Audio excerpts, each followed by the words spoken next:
All right, everybody, let's get it going.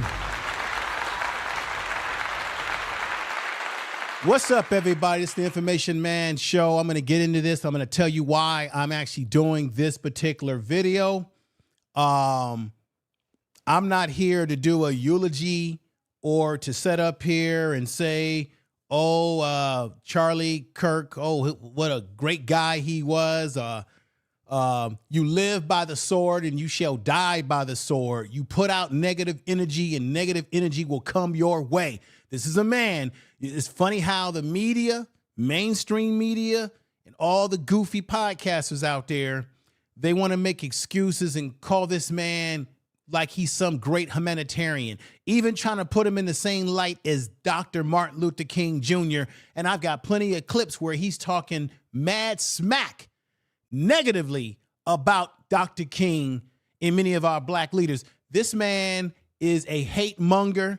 He generates hate. He pushes hate. I'm going to make my point today. And isn't it funny how they spend a lot of time talking about whenever black people engage in any type of violence, or you have black youth who have weapons, or white men who have weapons. When they have weapons, it's a mental illness. Oh, well, you know, they got the weapon because they were taught to hunt. When black kids have weapons or black people have weapons and something goes awry, all of a sudden everybody says, where's the black father? What's wrong with the black community? Oh, the black community glorifies weapons, firearms, and violence. And everything about the guy who took the life of Charlie Kirk, everything about his upbringing was surrounded around weapons. These people claim to be Christian. Last time I checked, Jesus wasn't walking around with a weapon. Jesus wasn't walking around with firearms or knives or anything like that. But these people claim to be Christian and they raise their kids with weapons every chance they get. And then the crazy thing about it is that Charlie Kirk came out of his mouth and said that we have to sacrifice to be able to have the right to bear arms and to have weapons, firearms. We have to be able to be willing to sacrifice the fact that you're going to have kids and people in society that are going to be deleted because of the weapons. And that's just the price we have to pay. Isn't it ironic that when he got shot by Taylor Robinson, as they're telling us, that he was in the middle of debating and talking about gangs. And that's another buzzword. When they're talking about gangs, they're trying to talk about black people. This is a man that said that things happen and you got to deal with it. And isn't it ironic that he actually died and was deleted out of this earth based on the same shit that he was sitting up there running his mouth about? Now, everybody wants to run around on mainstream media. Damn it, I'm not mainstream media. And they want to make excuses, make the guy out to be a martyr. Oh, Charlie Kirk was a family man, blah, blah, blah, blah, blah, blah, blah. This dude was espousing a lot of hate and venom, and he was sending out mixed signals, okay? Let you know one reason why this probably happened to Charlie Kirk. Let me put his picture up here. There's a price to pay when you put out, we all know that, whatever you put out in the ether, in the universe, negative vibes, negative energies, you get it back twofold. I've got clips. Anybody that dares to say this man wasn't a racist, that he didn't engage in white supremacist ideologies, I've got all of the clips. I got all of the receipts here today to show you exactly why I'm not setting up here looking at this man with any reverence, okay? Now, do we not like to see violence where people lose their life? Of course we don't want to see violence. We don't want to see people losing their lives. But damn it, if the shoe fit, you got to wear it. If you're putting out negativity and you don't think you're going to get it back, you're going to get some back. Let me tell you where a Charlie Kirk comes from. How is Charlie Kirk manifested, everybody? Okay. Now, everybody that's been watching the Umar Johnson content, thank you for watching that content, giving it lots of views. Thank you, thank you, thank you. I have another Umar Johnson video that I'm going to go live with next week. You cannot miss it because I'm going to blow the top off the roof with some additional stuff that I'm going to show you that shows you that Umar Johnson was never serious about opening up a school. And I'm going to blow the lid off of it with the content that I'm going to present to y'all next week.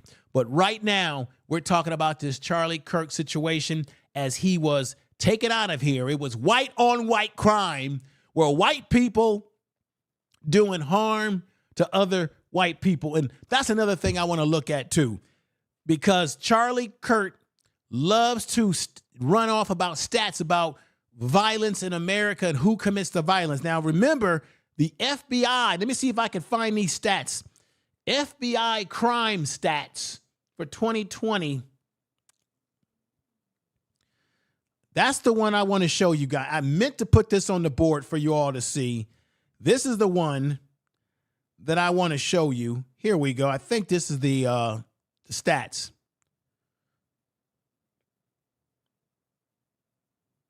Because Charlie Kirk ran off at the mouth,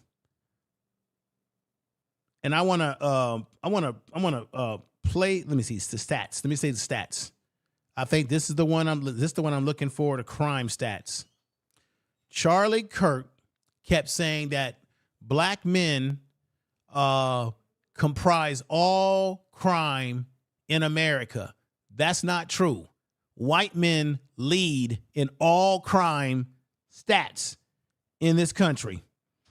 And I'm going to pull up those stats. I meant to have this ready to go. That was the one thing that I did not have ready to go. Where is that site? Give me a minute. I want to find those stats. Okay, is this it right here? Here we go. I think this is C. Just give me 1 minute. I'm trying to pull something up. Matter of fact, let me just do this. I'll do it with AI. What are the overall crime stats of white men in America? I'm making a point here, y'all. Oh, here it is. Table 43. I found it. Oh, Vanglorious. Tell the truth. Let me open up my tab over here. I want to open up my I want to pop open my chat room on my other screen over here. Appreciate you all coming over. Now, let me enlarge this. Now, white men. What are the numbers? I've got here go the numbers right here. Overall crime in America committed by white men has jumped up to about 60. It used to be 67.6. It's now 67.2. White men's overall crime in America is at 69.4.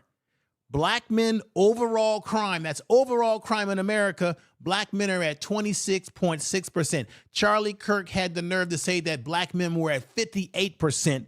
That was a lie. Now, when you look at the type of crimes, right, murder. Guess what? White men are engaging in 45.8% of the crimes. Black men are at 51.2%. We got to clean that up. However, when you look at domestic crimes, I'm making a point here. That means touching your children, harassing your family. This is because they try to paint this picture that the conservative white right, they're Christian values. They're about family, right? Well, check this out. I just want to put sex offense and the R word. White men lead at 74.6%, black men at 20.6%. But here it is, the one I want to see. Let me see. The family. Check this out, everybody. This is FBI statistics. I didn't make this up. This is their own shit. Offenses against the family and children. Offenses against the family and children. White men lead at 65.8%. Black men are around 28.3%. Why do I say this? Because you're going to see a video that I'm going to play today that Charlie Kirk is lying and exaggerating about the totality of black crime in this country. Once again, white men lead at 69.4% in overall crime. Black men are around 26%. So Charlie Kirk, like many of his predecessors, they continue to lie. How does a Charlie Kirk come about? What created him? How many of y'all in the chat room were born in the 1960s or 1968, 67, 69? How many of you grew up in the 80s? Put sevens in the chat room. If you are a 80s child, you grew up during that time. We doing Umar content on this channel, but that's not the only thing I'm doing on this channel. There's other issues that are impacting black people that we need to definitely continue to keep our eye on, right? I'm going to tell you why this impacts us. Because Charlie Kirk, who they're now trying to eulogize and make into a martyr and act like he's some special guy, Charlie Kirk was putting out hate. And a lot of the hate that he put out, like a lot of these white men that think that they're supreme, white men that think that they're large and in charge, is that they put out a lot of hate towards black people. They took dabs at us. They talk about DEI. You know, DEI is the new word for we don't want no N-words. We don't want no ninjas. That's the new word. Understand how they came up with the DEI thing. They're trying to demonize black people by not saying, like they did in the 60s and 50s, we don't want no ninjas. So now you can hide behind DEI and say, we don't really want any ninjas working here. So now you just say, oh, they got their job because of DEI, or that because they are black, they must be a DEI, and that you demonize DEI, even though we know that black people have only benefited from DEI. This fool you see up here on the screen, when he was alive, was pushing a bunch of bullshit and propaganda that black people are the ones benefiting from DEI, when in fact, white women are the main benefactors of DEI, and black people only benefited by DEI at around 4%. I'm going to show you a video of him demonizing a black man who became a fire chief in one of the southern states here, him talking shit about him. You live, you put out garbage, you put out nonsense, and you're going to get it back. Now, let me show y'all something else. This is ironic. Let me read something to you about this. This is the background. This is where I'm going here. Guys like Charlie Kirk are a manifest. The reason why I'm saying were you born in the 80s, were you born in the 60s and 70s, then you'll know what I'm talking about if you're around that era. Remember back in the day, you had skinheads. Skinheads wore combat boots, right? They didn't look like Charlie Kirk. They had combat boots. They would use the combat boots to smash you in. If you ever see a white supremacist with combat boots in red, because I studied this stuff, the kind of work that I do, I deal with white supremacists. A lot of people talk about white supremacy. I actually deal with these individuals, been around these individuals, have faced them eye to eye, have had to deal with their nonsense. I deal with gangs. A lot of people talking on YouTube about these. I did a complete video for y'all some years ago breaking down the white supremacist symbolism and what it means, the tattoos. So what they did is, you see, Charlie Kirk is no different than the skinhead culture that preceded him. They decided not to wear their combat boots anymore, which they would use combat boots to smash people's heads in. And whenever you would see a skinhead with red shoestrings in the boots, that means they've actually taken somebody's life. They've actually have beaten a black person up with their boots. So now when the skinheads were on the streets, beating up people, attacking black folks, all kind of folks, they were getting arrested. They were going to prison. They had the tattoos that were very revealing, right? Then you have the Aryan Brotherhood. You have the Peckerwood gangs, all these different gangs that come out of the culture that Charlie Kirk comes from. And I'm gonna tell you why. So at one point in time, they said, we can't have our soldiers, meaning the skinheads, we can't have our soldiers constantly going to prison for knocking people in the head with their boots. So we got to do something different. We got to infiltrate. We got to figure out a way to polish up our image. And what did they do? They polished up their image to look just like Charlie Kirk. They grew their hair out. They no longer have. I'm giving y'all the damn history because I've seen it. And I see it in the prison system, which I deal in. So now they grow their hair out. They engage in having less tattoos, the ones that are what you would call the ministers of information. Charlie Kirk would be considered a minister of information or lies.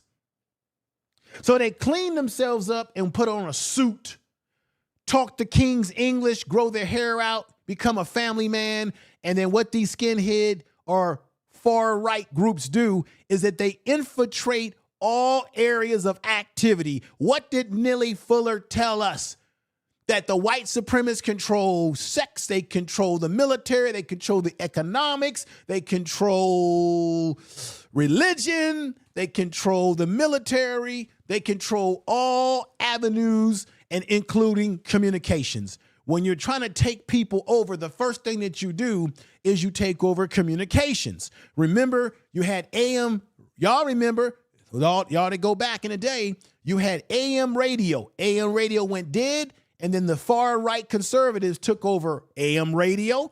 Now they got podcasts. This is how Kurt got popular. He had podcasts, and they amplify his message. So now he doesn't have to go around with a leather jacket and jeans and big boots anymore. All he has to do is be a mouthpiece, a minister of disinformation. And then the funny thing is not really funny about this racist that you see on the screen here, Charlie Kirk, because I'm not sitting up here eulogizing this man. Another thing you need to know about him is this guy loves to go on college campuses and debate college students, people that are actually finishing school, pursuing their degrees, master's, PhDs, and bachelors of art degrees. And he wants to debate them and act like he's this smart guy. Well, while he gets up on his platform, y'all, and he demonizes black people and talks about our intelligence and that we only got our jobs because of DEI, did y'all know that Charlie Kirk, Rob Allbanks, Bling, Bars in the House, DOD, all of you in there, did you, Mr. Lawrence 777, everybody, Water X, don't y'all know that this man is a byproduct of white privilege and DEI himself? And then check this out. What's his background? This man was born and raised in Chicago suburbs. He ain't from the streets, but yet he wants to talk about, oh, black people are violent. This fool didn't even grow up in the epicenter of any type of violence because he grew up in, and anybody that's from Chicago and Chi-Town, you know about them suburbs out there in Chicago. Them people that live out there, ain't nobody touching them.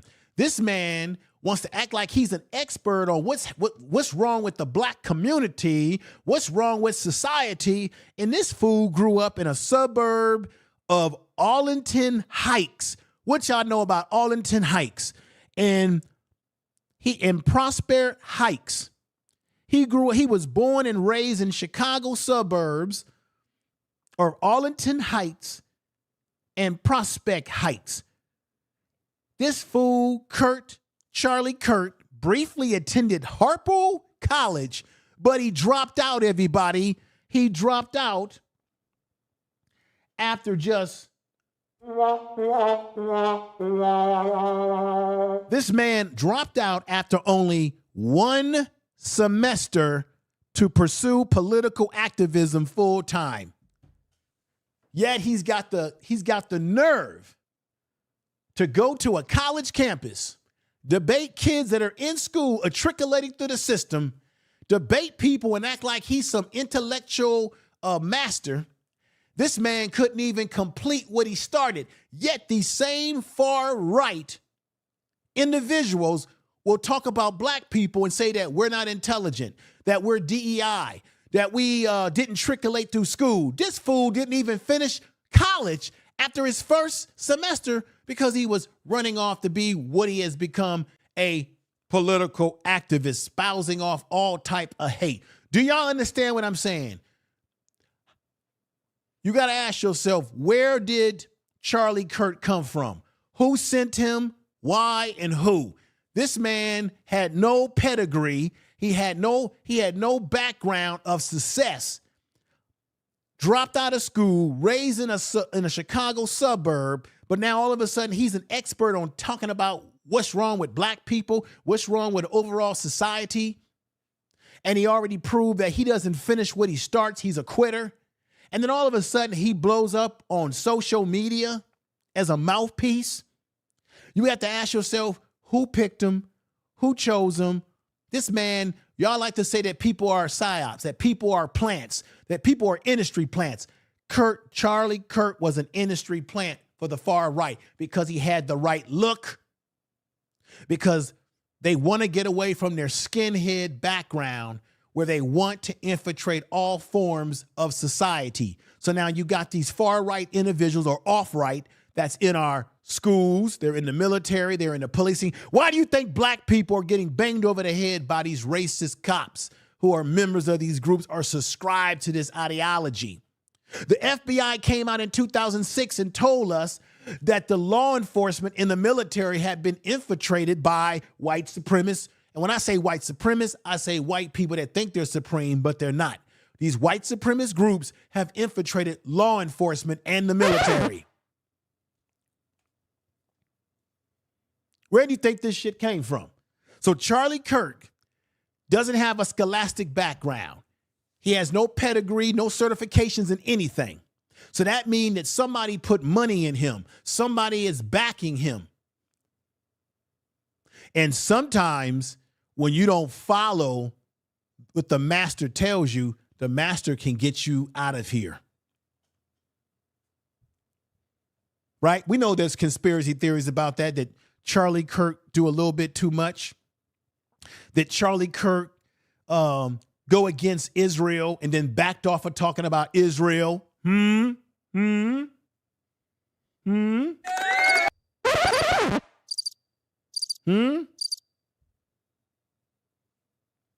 Did Charlie Kirk say a little bit too much and somebody said, you know what, we got to get him out of the paint? What we do know, and I'm telling you all, everybody, through me doing some research here, the far right, and then you got the extremist right, they are cannibalizing each other. If you're not far right, there has been rumors that Charlie Kirk had fallen out of favor with some of your more extreme white supremacists who felt that, even though Charlie Kirk was running his mouth, they still saw him as not extreme enough.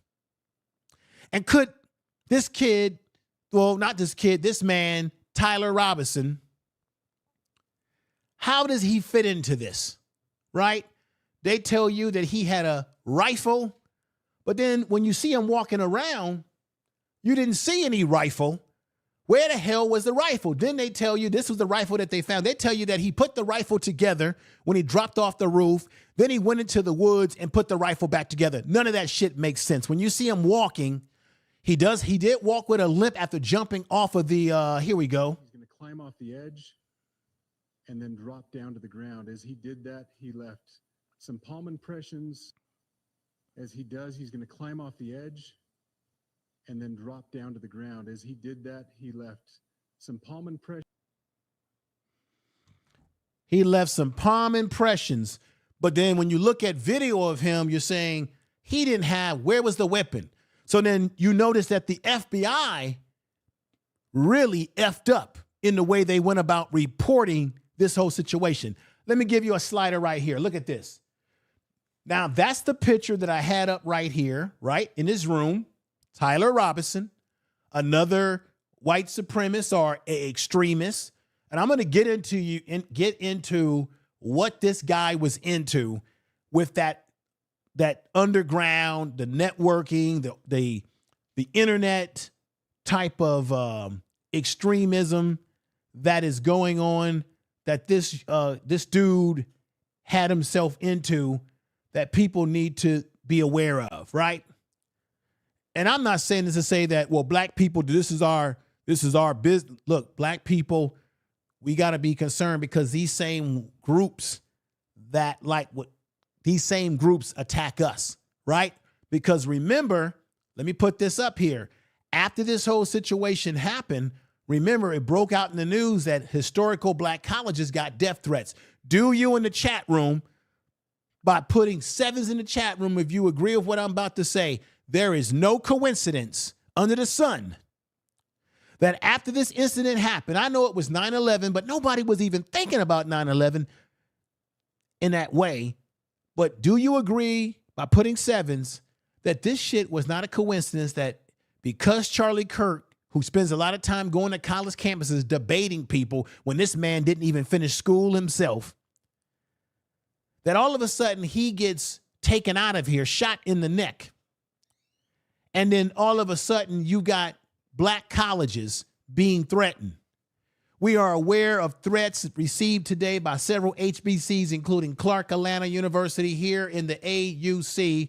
Out of the precaution due to our close proximity, we are asking Spelman facility faculty, staff, students to shelter in place and avoid the CAU campus until further notice. At this time, no threats have been directed towards Spelman campus. However, we have increased security presence across the campus in our two main interests. Your safety remains our top priority. Do you understand what that is? Tell the truth. Check this out. Black colleges have been getting threats for a long time, right? Check this out. So Charlie Kirk is taken out of here. Now check this out. You see the sneakers? So that's him. But where in the left part of the picture, where's the weapon? When he jumped off the roof, he didn't have a weapon. So did he leave? Did he already put the weapon on the roof? What I'm saying to you, did this dude, Tyler Robinson, did he go to this site before Charlie Kirk spoke and already put the weapon up there so that all he would have to do was get up on the roof? And then what's up with people not checking roofs, right? What's going on with this? So he's on the roof, running around top of a roof. I mean, look at the diagram right here, everybody. Check out the diagram right here. So apparently he went from this, look at the picture. We got red arrows showing you how he was moving. So there's the parking lot. He came from the parking lot to your right. He got up on top of the building, went over to here where you see the arrow and like a figure of a person. Charlie Kirk was down there talking below. I believe that he was below there. Everything about this is suspicious in my book. We don't even know if this was the right weapon that he used. We don't even know if this was a weapon that they already had found in the woods or just something that the FBI has conjured up to cover up something. Something doesn't make sense. See, there he is getting ready to drop. See, there he is. There he is. There he is. Freeze it. Right there. Take a look. Right? Freeze it. He comes off the roof. He's got a bag, but you can't run around like that with a long rifle. If you got a long rifle, you can't move like that. And they said that it was taken apart, but then why would he put it together and go into the woods? None of that makes sense. All right. But we do know that Tyler has been dealing with guns or weapons since he was a child. Here he is as a child with a weapon as part of the gun culture that the white evangelical Christian fan base of Donald Trump and the fan base that follow people like Charlie Kirk and the far right, that they love to engage in their Second Amendment rights, as they tell you, weapons. Now, if you see black kids with weapons, they would be demonizing black kids with their weapons. But when white kids have weapons, it's just seen as, oh, it's a hobby.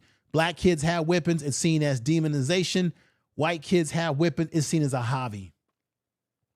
And Charlie Kirk shooter bullet case. Now, they tell us that the bullet cases had messages like, Boogaloo, what is this? Hey, fascists, catch Boogaloo. If you read this, you're gay. Just really weird writing that they claim was on the whipping.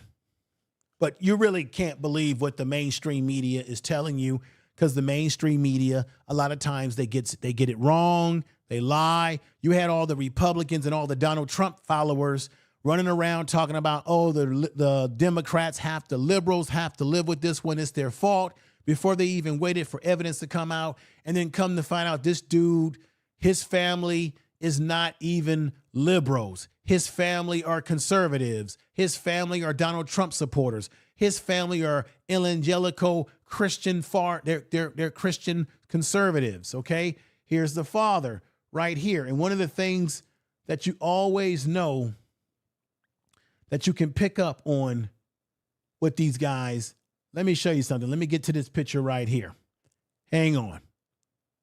Thank you for the super chat to a lady 747, $2. They are reset to looking for reasons to pow. Right. Looking for reasons to pow. But everybody, let me do something right here. I appreciate you all coming over. We do Umar content when necessary, but we do other content because there's other things that are impacting black people in this world that we need to understand. And the reason why this impacts us, because Charlie Kirk spent most of his rhetoric talking very nasty about black people. Now, here is this guy, Tyler Robinson, with his father. What I notice about people that are part of this far right or Christian conservatives, should I say, is that they don't feel masculine. So to feel masculine, they need to wear symbols like the American flag with the eagle. They got to wear symbols with the whippings and don't tread on tread on me. They got the don't tread on me flag with the snake, right? They always have to wear these shirts that are trying to project masculinity, because a lot of these dudes that are part of this Christian far right or right conservatives, a lot of them, they spend their time concerned with other people's sexuality because they're questioning their sexuality. And then of course, they always claim that they're for the rights and they're for police, even though Donald Trump, y'all favorite white supremacist president, even though Donald Trump pardoned a whole bunch of people from January 6th who committed all type of heinous crimes, and he pardoned all of them. And you know that some of them, after being pardoned, they're getting busted. They're getting in trouble. One of the guys got in trouble for some sexual stuff towards minors when he was supposed to be in prison. But because of your white supremacist president, who's also, by the way, has dementia, y'all. He's a complete out to lunch individual. I don't give a damn what anybody says. I've worked in nursing homes. The man is out to lunch. He's a puppet. He's just a puppet of their symbol. The white supremacist President Donald Trump, he released all these people, and they've been committing crimes out here on the streets. They should have stayed. Now, if that was black people who had did what white folks had did, there's no way in hell y'all would be setting up here accepting that there was no way in hell Donald Trump would release all black people that were involved in this situation. There's no way. If there was 100 black folks out there, we would still be in prison till this very day. He let out, and all them white supremacists that he let out of prison, they all a part of these groups like Boogaloo Bois, Proud Boys. They're all a part of this Pepe group that Nick Fuentes founded, which is these right-wing, white, far-right extremist groups that we've got filtered all throughout this country.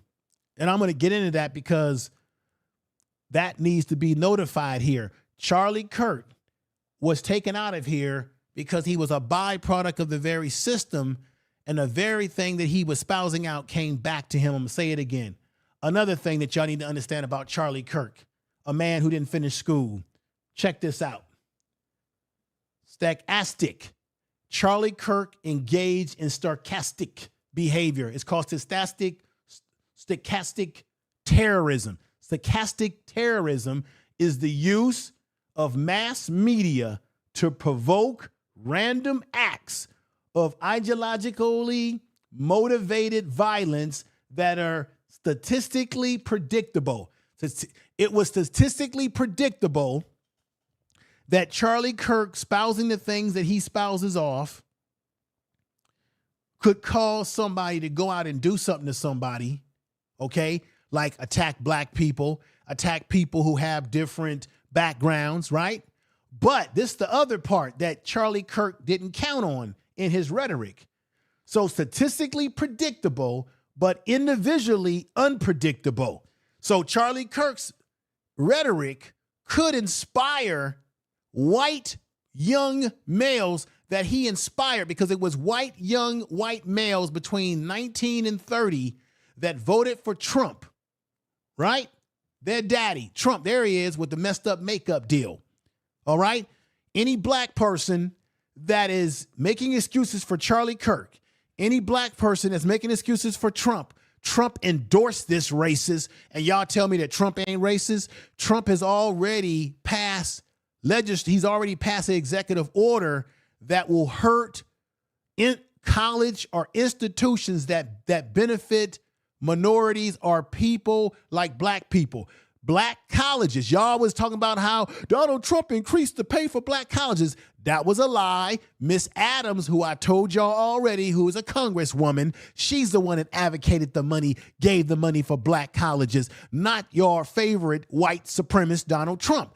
Donald Trump endorses a racist. He endorses all of these Boogaloo groups and these Proud Boy boots. Remember years ago, he said, Proud Boys, stand down and stand back for further instructions. Remember he said that? So he gave Donald Trump what he needed. He got the white engraved white boy. These are the white boys that play video games, that sit in their mother's garage or their mother's basement. These are the white boys who don't get laid. They not getting no pussy. All right. I'm sorry if I had to say it like that, but I'm just keeping it real with y'all today. These are white boys who ain't getting no attention from women. These are white boys that feel that they've been forgotten. These are white boys who have grievances. So when Charlie Kirk is putting out the dog whistles, what he is doing in his stagnistic terrorism is that it is ideologically and motivating violence that are statistically predictable, that those same white boys will feel aggrieved and agree with what he's saying, and they will champion Charlie Kirk. They will follow Charlie Kirk, give him big crowds on college campuses where he didn't even graduate himself. They'll support him like he's a deity because he's speaking to their grievance for their lack of success in their life. And then, like Donald Trump, you give them someone which is called the Southern strategy, which they did this to black people when black people came out of slavery into Reconstruction. Now white men were concerned about well-skilled black men taking their jobs. That's how you got unions. There were riots and fights because white men were afraid that black men were going to take their damn jobs. And that's how they start forming union shops to get black men out of these jobs where you work with your hands.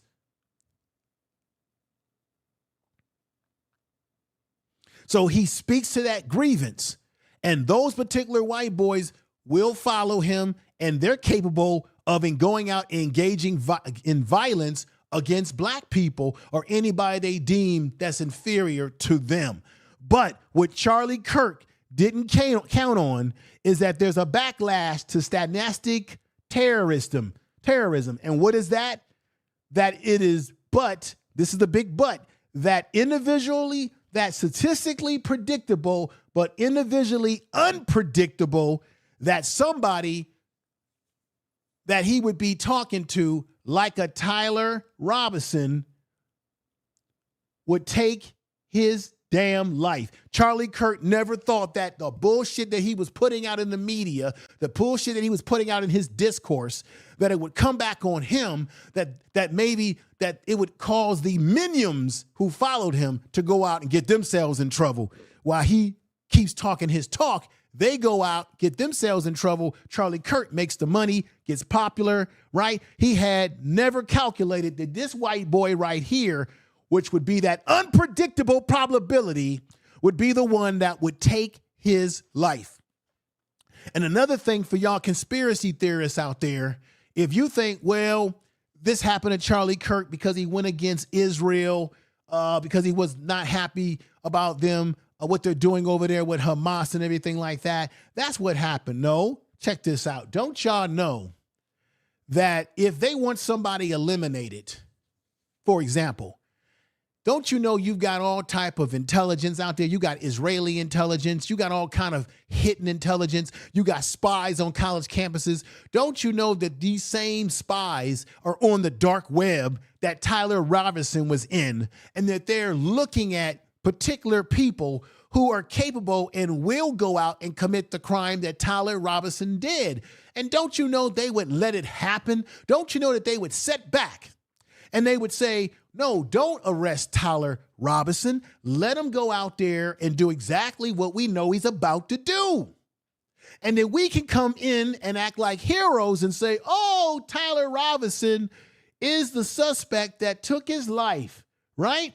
Yeah, Tyler is the guy that was on those underground online sites, listening to people, putting messages in his brain, right? Late at night on the keyboard, listening to these Pepes and these Boogaloo Bois and all this other shit that goes on, right? So now, yes, he was involved in that stuff, everybody, but you got people who could say, I want this person eliminated. Are there anybody on these sites that looks like they're primed to take somebody out? Just like 9/11, they knew that those Arabs, those Middle Easterns, were flying planes in America and wanted to learn how to fly the planes without learning how to land the planes. They knew that, so they simply let it happen. And by the way, most of those dudes on the plane that did that back in 9/11, guess what? They were all from Saudi Arabia. They weren't from Iraq. That whole thing was a whole hoax and a psyop. There was no weapons of mass destruction in Iraq. What you had is that you had Saudi Arabia that harbors terrorists as well. But see, the United States does business with Saudi Arabia. It's called oil. And that you know that there were royal members of the royal family of Saudi Arabia who were flown out of the United States on the day that happened, 9/11, when they said that there was to be no air traffic. So you can and then what happened is the CIA knew about those guys, but they didn't share information with the FBI. This is how you get the Homeland Security now, because they weren't sharing information. They knew what was going down, but sometimes if you want to create something, you want to create a distraction, you want to create something to get people to rally behind, you let it happen. See, we're living in a time where you can prime the pump and let somebody do it. Then you come out and say blah, blah, blah, blah, blah, blah, blah, to create more confusion to the situation. So even if Charlie Kirk was a marked man by those within the far right who didn't like him anymore, felt that he wasn't aggressive enough, if those even in the circles that he ran in were like, I'm getting kind of tired of Charlie Kirk ourselves, if they know that someone's about to take them out of here, what's to stop them if the agenda allegedly is to eliminate him, delete him, then find somebody else that will serve a greater purpose than he did? Do y'all understand what I'm saying? Y'all picking up on what I'm saying and what I'm breaking down here? Put sevens in the chat room if you are picking up on where Information Man is going here with this analysis. Okay? Because we just getting going, everybody. We're just getting going. So with him putting out this stylistic terrorism, as I told you before, and let me go with a deeper definition for you all. And what it is here go a deeper definition about what this man really represented. And it's this. Terrorism, it describes terrorism, describes the use of public demonetizing in rhetoric. So you go out there and you push rhetoric, which is what he did, by influencing figures to incite ideological aligned individuals to commit acts of violence that are statistically predictable, but individual. I said that this indirect enabling creates a climate where isolated acts of lone wolves violence are more likely, while the instigator maintains legal installation. So while Charlie Kirk gets up there, runs his mouth, let's say these idiots that listen to him, like I said before, go out and want to do something. Now Charlie Kirk can say, oh, I didn't have anything to do with this. I'm simply going to college campuses. This is what he says. And I just want to have an honest discourse with people. I think that we should be able to talk about our differences. We shouldn't be able, see, this is what the new white supremacists or the new skinheads are doing now. They're speaking they're speaking they're speaking English. They're saying things very academic, even though this man wasn't an academic by any means. He didn't even finish school, dropped out. He's a dropout. Yet he got a nerve, right? He's a dropout, right? But yet he's got a nerve to tell you and me, black people who actually went to college, got the degrees, took a test to pass like everyone else, that they're DEI. This man is an uneducated individual. He's an informal educated, lack of education. He could not deal with matriculating to the system. So now he gets on campus and he tells you, I'm just here to have a discourse. Why can't we have a peaceful discourse without there being violence? Charlie Kirk could lie and hide behind that type of ideology, even though he could make a black man look bad like this. How many little girls died at Camp Mystic because of the Austin Fire Department hired a DEI fire chief? He's talking about a black man right here. Check out this video right here, everybody. I want y'all to hear this for a minute. Check this out. Well over 100 people that have died in Texas Hill Country. What you are not being told by the media anywhere is that the death toll likely would not have been as high if it wasn't for DEI. See? This Texas tragedy is just the latest example. It's not just incompetence. This is DEI working to undermine meritocratic institutions, and more people likely died than otherwise would have because... Stop it right there. Everybody ask yourself, where did Charlie Kirk get his merit from? He didn't finish school. So what merit did he achieve?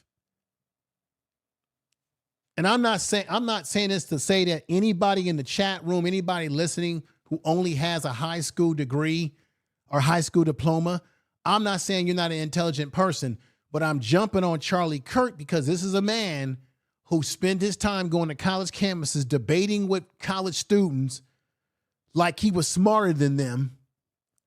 But he never, and then this is a man that talks about merit and achievement, but where is his merit and achievement? He has none. We're listening to a white boy or a white man when he was alive, or a white boy, because you remember they called black men boys. So why not me call him a boy? This white boy grew up in a cushy suburb in Chicago, and now he got all the answers about DEI and who's intelligent, but yet he has no merit. Where is his certifications? Where is his credentials? He has none. The DEI. Let me prove it to you. In 2014, the Obama administration sued the Austin Fire Department, about 11 years ago, fire union, for supposed racial discrimination, resulting in a settlement. So the Obama administration was so worried that the fire department in Austin, Texas was racist, because, you know, when you're putting out fires, you got to make sure that you have a diverse fighting force. Now, you see how he tried to underestimate that and marginalize that? You do have racism that goes on in fire departments. There was a time in this country, if you were a black person, it didn't matter if you were qualified or not. They wouldn't hire you simply because you were black. But Charlie Kirk doesn't want to talk about that because he has to push the conservative Christian right-wing ideology, which is basically they want to make, what does Donald Trump always say? Make America great again? No, they want America to be white again. They want to bring us back to a time when white people are completely in control of everything and we're all at the damn bottom. And because black people and other groups have made advancements over the years, white men who have grievances like Charlie Kirk, who's a college dropout, they're mad because they're seeing other people achieve things that they have not achieved. So therefore, you have to punch down on those achievements and marginalize them and underestimate them and undervalue what black men and black women have achieved in this country through our hard work. By saying, oh, these are people, they got their jobs because they're DEI.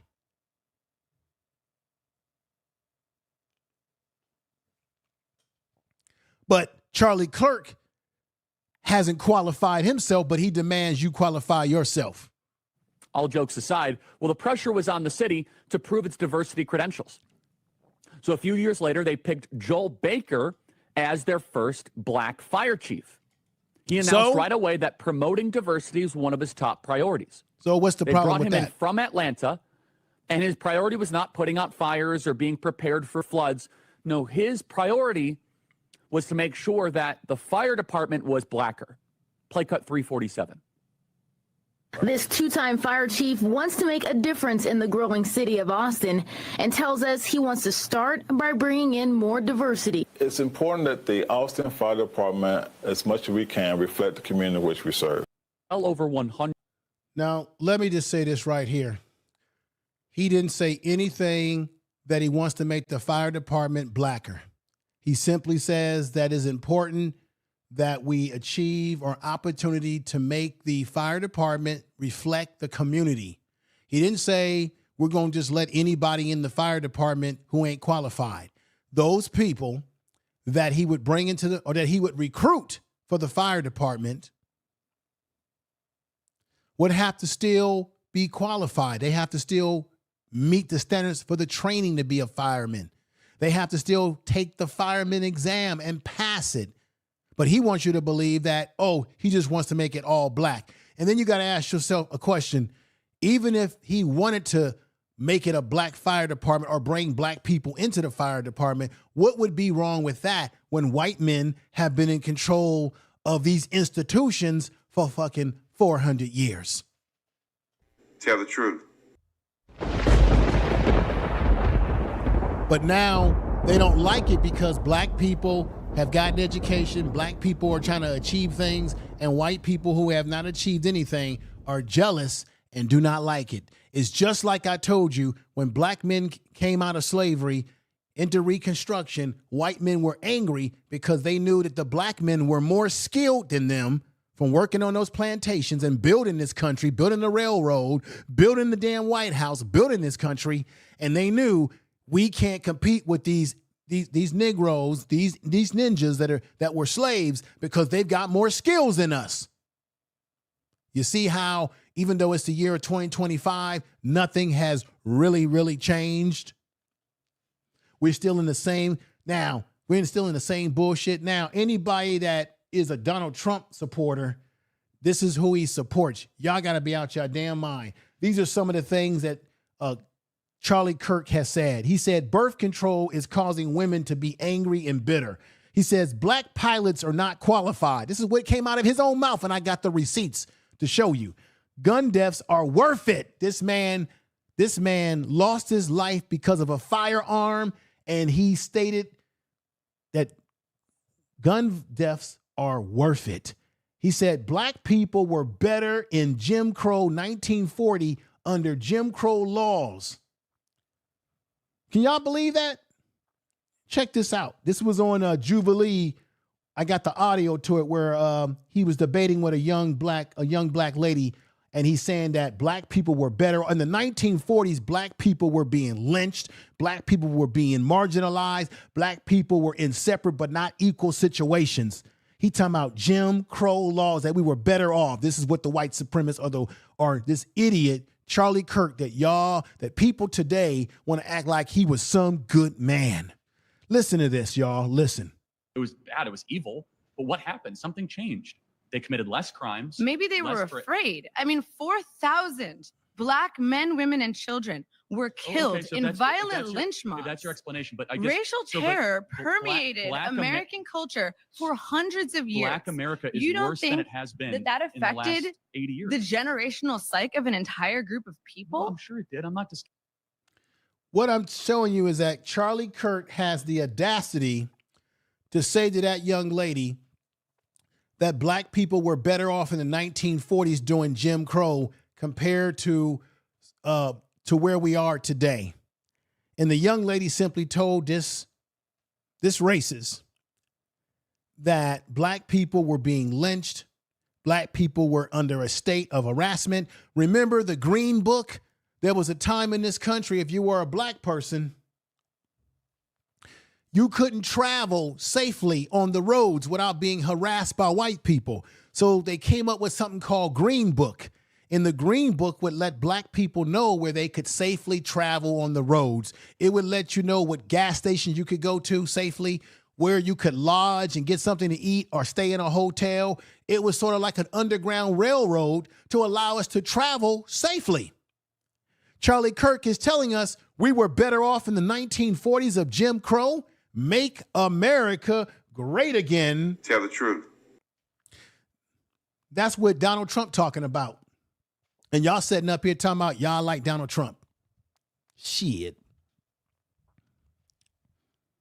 I hope everybody, if y'all got grandmothers and grandparents and people in your family, I'm telling y'all, they're going to feel the pain when it comes to their medical being cut, their benefits being cut. They just announced the other day that the Trump administration is going to cut the SSI. Who you think that's going to impact mainly? The people who need it the most. Yeah, you got people who shouldn't be on it that don't need it. But what about the people who need it? Their benefits are going to be cut.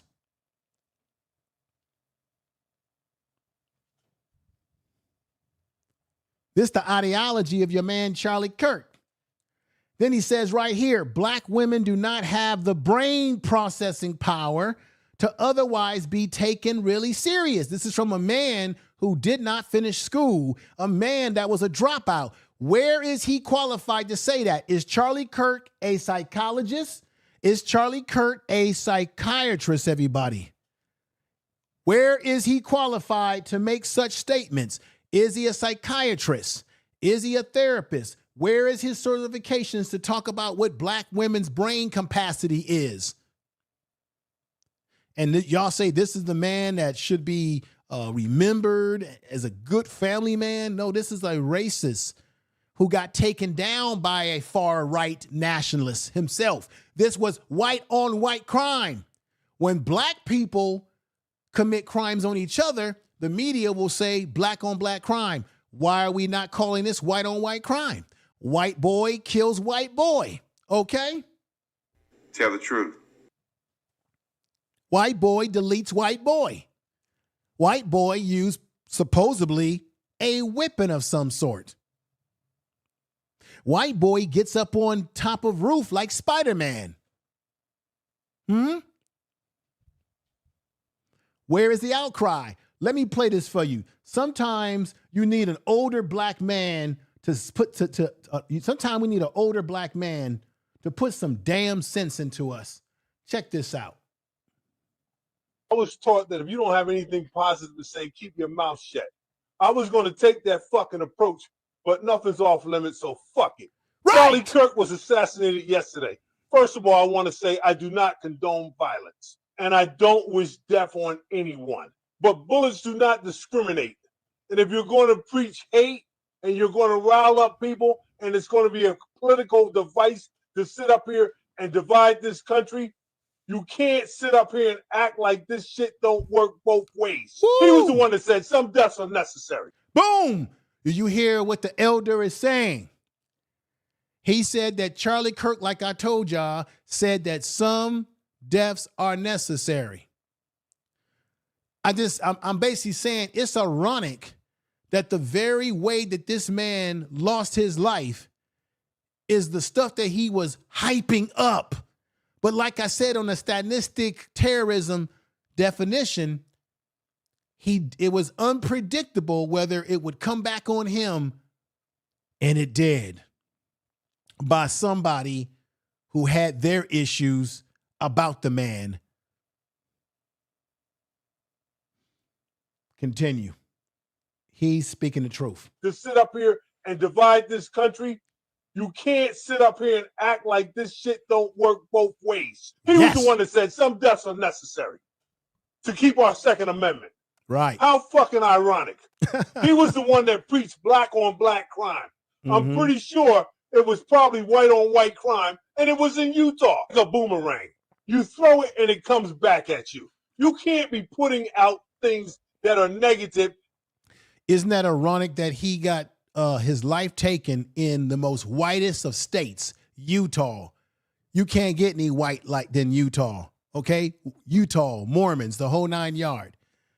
This man kept talking about the violence of black people, yet he was taken out of here by the violence of a white person in a white, mainly state.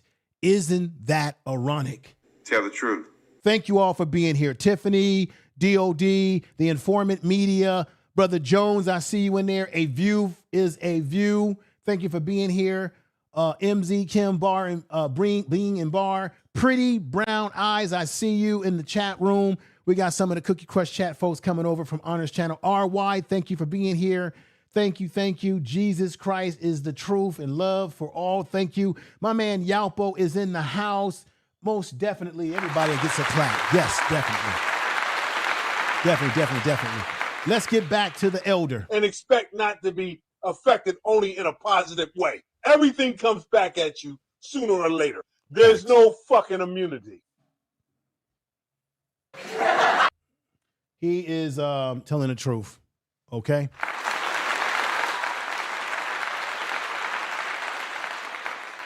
Let's go over here and do this, everybody. Let's go over here and get back over here. And let me put this up. Now, this is dated, everybody. This is some of Charlie Kirk's rhetoric that he was putting out. This is Charlie Kirk. Children should watch television, televised. This man said in 2024, 2/16/24, that children should watch televised execution. Well, guess what, Charlie Kirk? You got taken out of here live on social media. It's been on social media. It's all over the news. And everybody was horrified. Those that support you were horrified by what happened to you. But everybody, remember, Charlie Kirk said out of his own mouth on 2/16/2024 that children, your child, should be able to watch televised execution. The man is sick.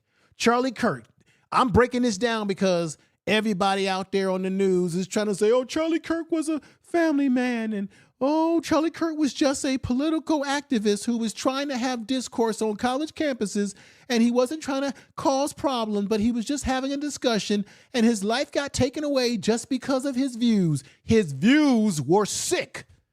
Why would you want kids to see televised executions? Then Charlie Kirk, if y'all with me, put them sevens in the chat room and crank the algorithms up if y'all are understanding where I'm going here. Charlie Kirk on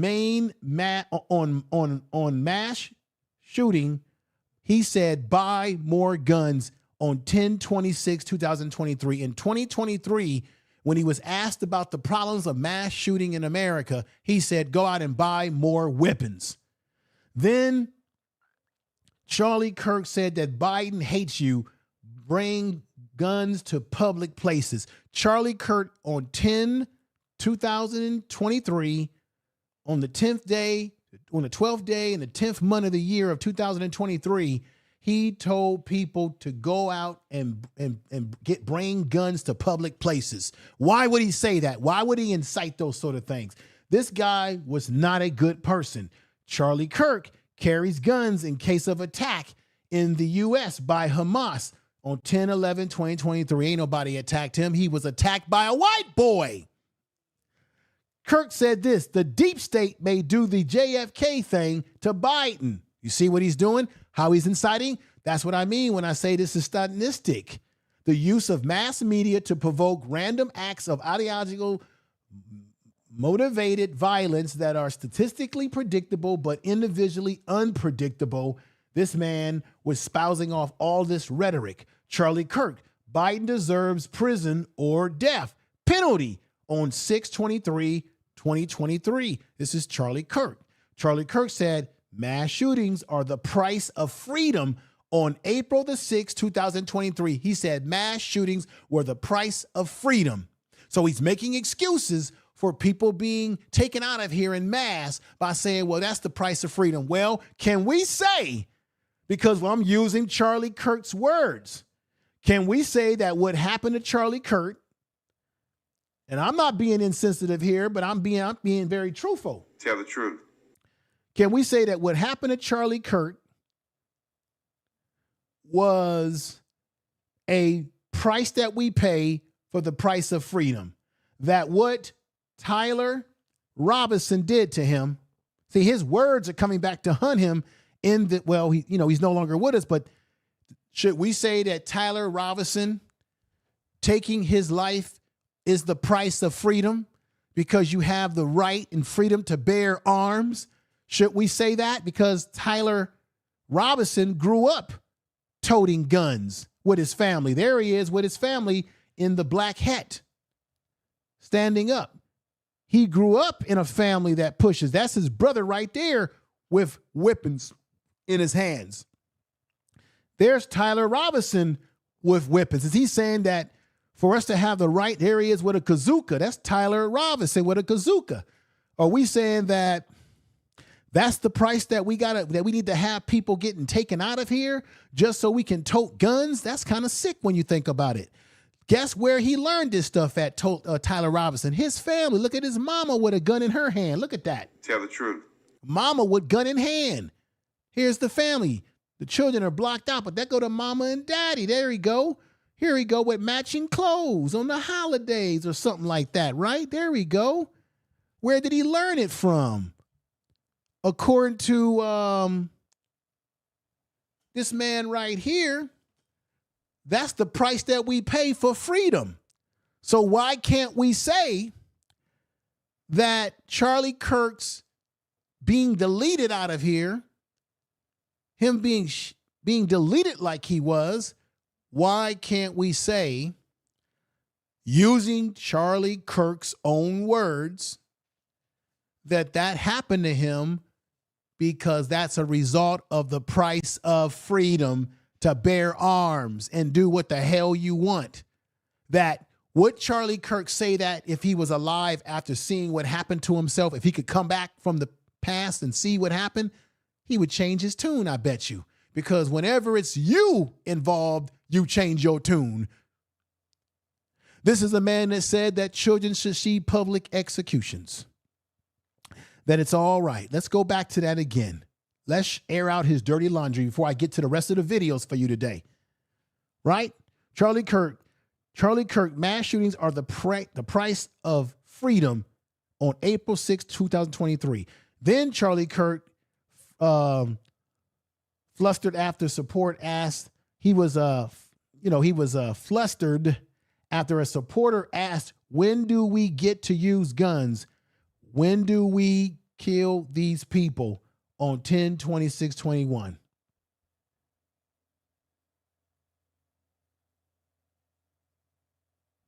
And then Charlie Kirk says, when do we kill these people? So Charlie Kirk was not a good figure. I don't care what anybody say. Tell the truth. He was not a good figure. He was what was wrong with America. He wasn't what was right with America. Charlie Kirk was what was wrong with the country. He is what's wrong with white America. He is what's wrong with white men. The question I ask again, and I've said this before in previous videos, what is wrong with white men?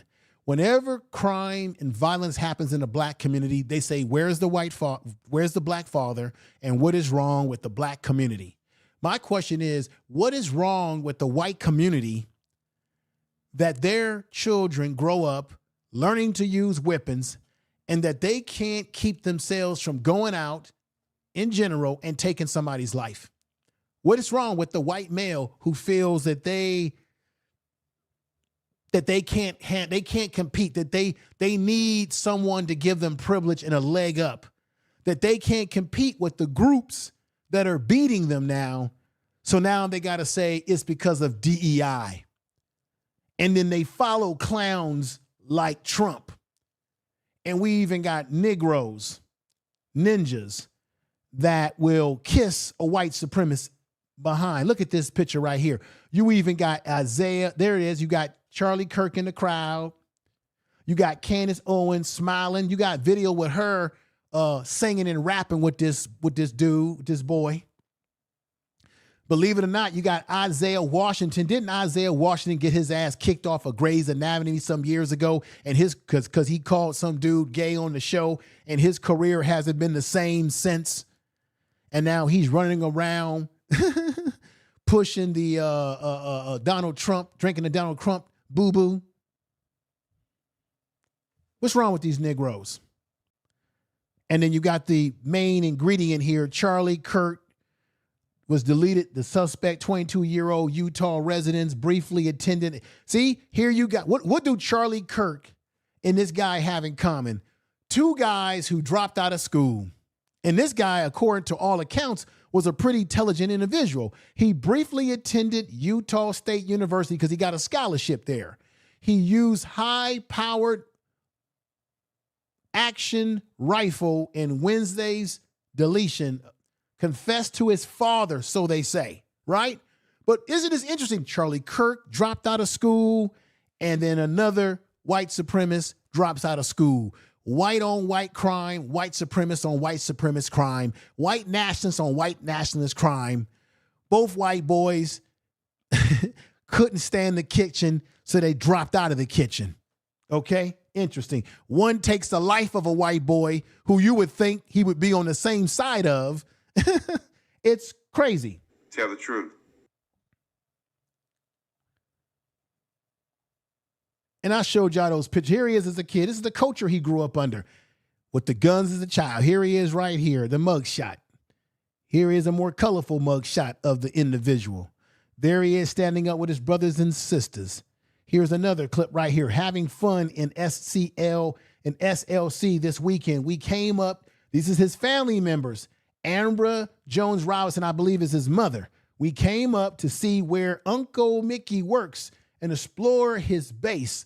Logan was in heavy, has his 8-year-old countdown started. Look at the kids with the weapons. They learn how to use these weapons very early. And there's another picture of him right here. That's Taylor. That's the culture he grew up in, right?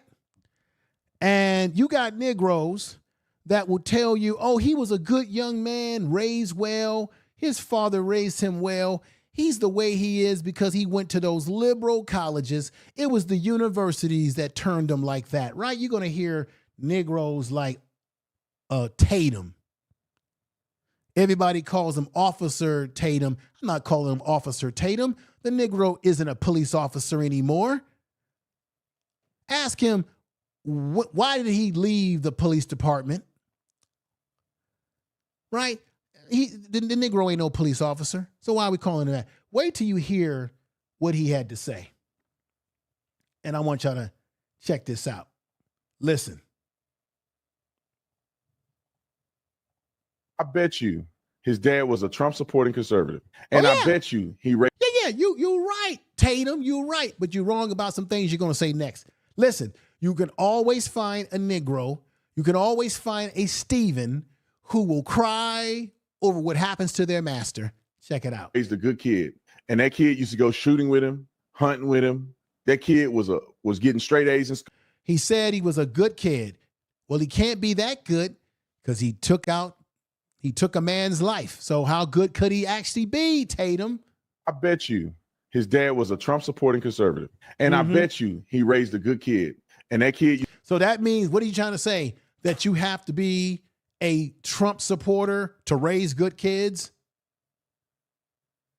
Donald Trump, a man who buried his ex-wife who passed away, he buried her in a golf course? Crazy. Let's go. Used to go shooting with him, hunting with him.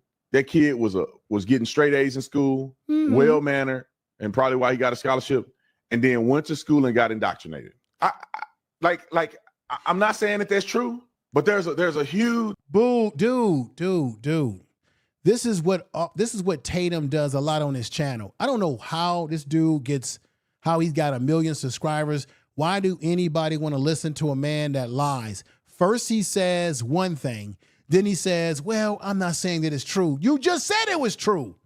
And then you flip it. You see how slick he is with his language? Listen. Like I'm not saying that that's true.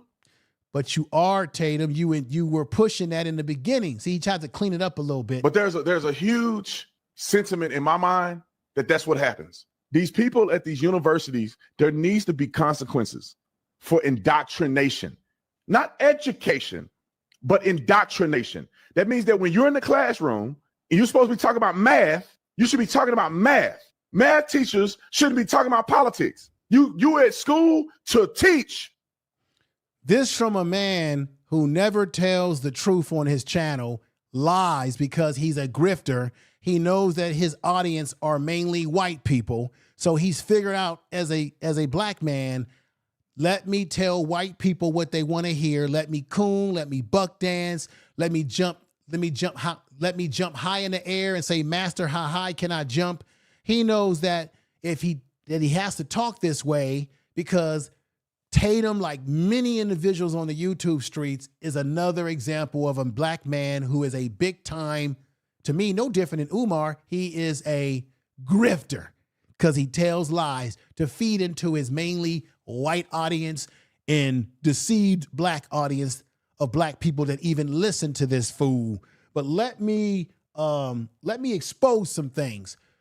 Basically, Tatum was making a claim that the white boy, and I'll call him white boy because that's what they called black men when we were grown as hell. They called us boys. So why not? That the white boy here, Tyler Robinson, got indoctrinated from going to Utah State University, where he dropped out. That's where he got indoctrinated. Not the fact that he came from a culture of gun-toting family members, right? Not that he was indoctrinated with the weaponry already. Well, no, Tatum doesn't know what the hell he's talking about. You see, Tyler Robinson did not get indoctrinated at college. It wasn't the University of Utah State. And if I'm not mistaken, this shows you how dumb he is. Utah is a very, very, very conservative state. I find it highly likely that Utah State was a bastion of liberalism as a college within a state that's conservative. So that's where Tatum, once again, puts his foot in his mouth. And two, the reason how he got indoctrinated was not from a college campus. It was from the dark web. It was the dark web, y'all. That's where he got indoctrinated. That's where he got indoctrinated, the dark web. You see this right here? It was the dark web that did it to him. Boom. Ooh, listen to me, everybody. Yeah. You see, Tyler Robinson got himself involved in a group called 764 Underground Violence Online Network. The 764 group that they espouse a lot of the stuff. And I'm gonna break it down to you. See, Officer Tatum doesn't do any research. Why people listen to a man, millions of subscribers on his channel, but he gives you no facts. But I'm gonna give you facts. Check this out. Let me bring the music down. This is what it is, everybody. The online network known as 764 is not an underground terror group in the traditional sense, but rather a violent online network designated as a terrorist threat by the FBI, y'all. Come on now. That's where he learned this stuff from. Not in school, on his computer at home, in the comfort of his own home. Okay? The 764 targets and exploits vulnerable individuals, particularly minors, for a range of horrific crimes, including sex. And there's also some talk that this group gets involved in Satanism too, right? Sex torturing, producing child sexual abuse material. It's terrible. Encouraging violence and self-harm and things, and taking one's, you know what, deleting oneself.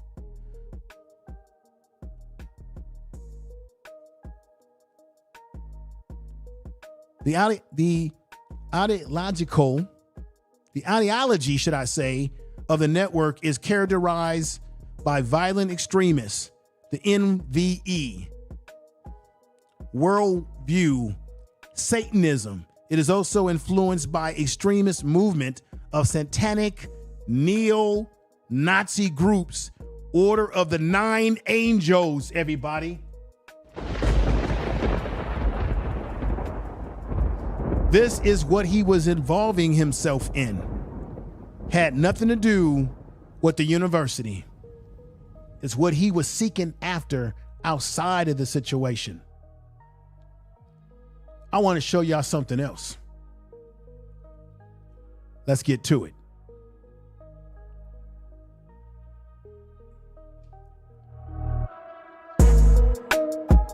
You're telling about the truth here. Truth. Tell the truth. Now, if you heard of Pepe the Frog and the Boogaloo and all that type of white supremacist jargon, check this out right here. He was also influenced by this. Check this out. I'm going to show you a symbol right here you should be aware of. Check this out. There it is.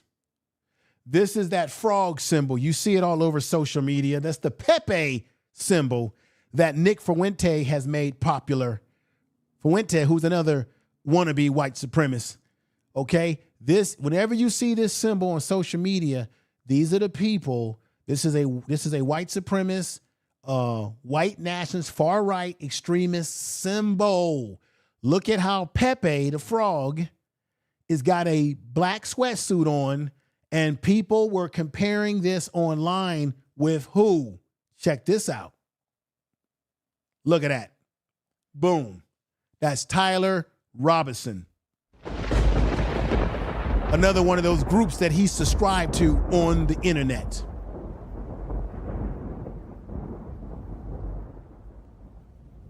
Do you hear what I'm saying?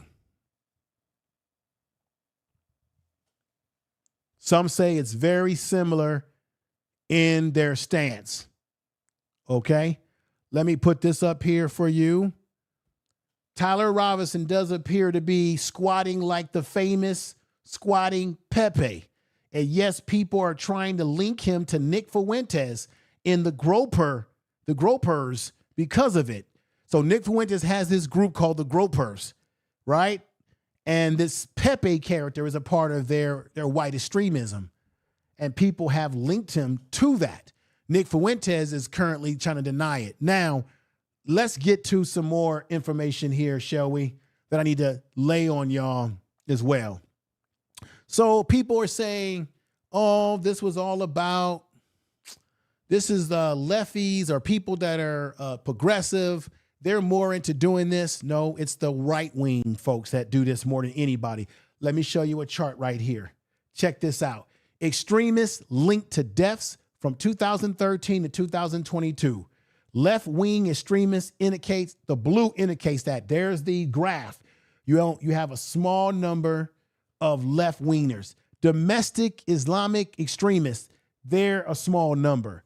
The right wing extremists in red, look at how much they make of it, everybody.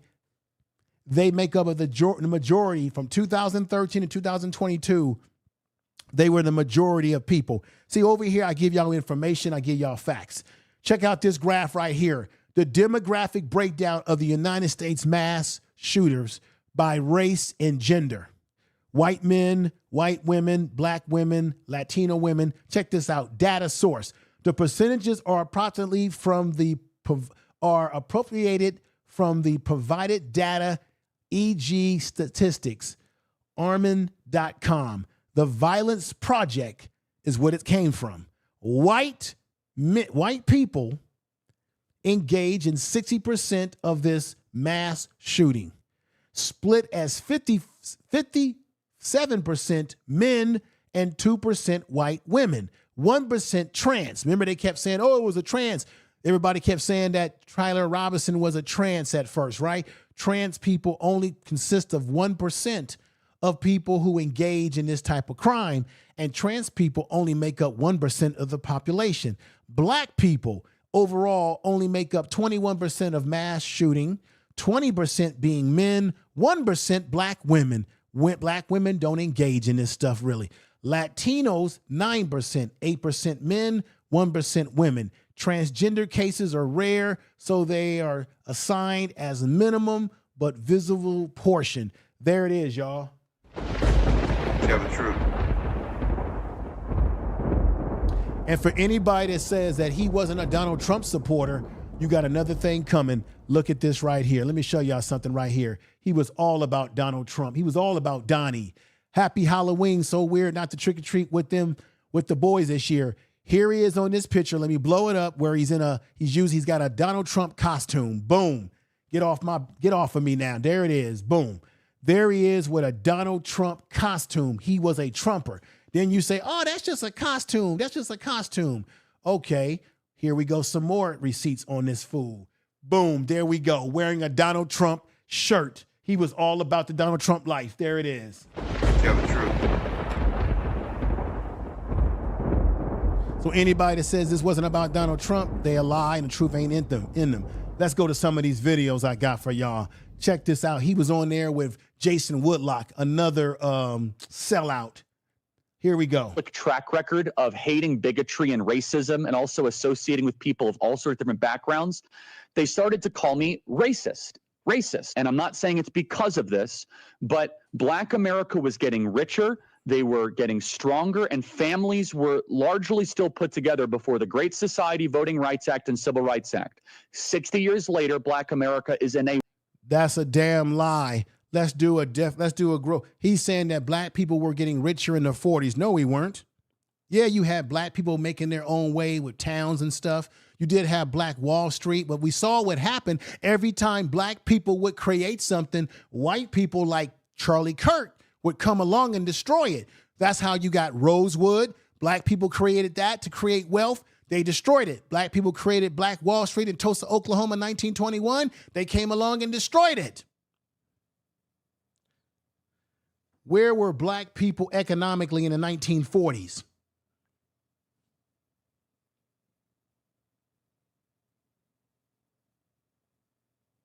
Check this out, everybody. Let me read this to you. Because Charlie Kirk don't know what he's talking about. In 1940, more black Americans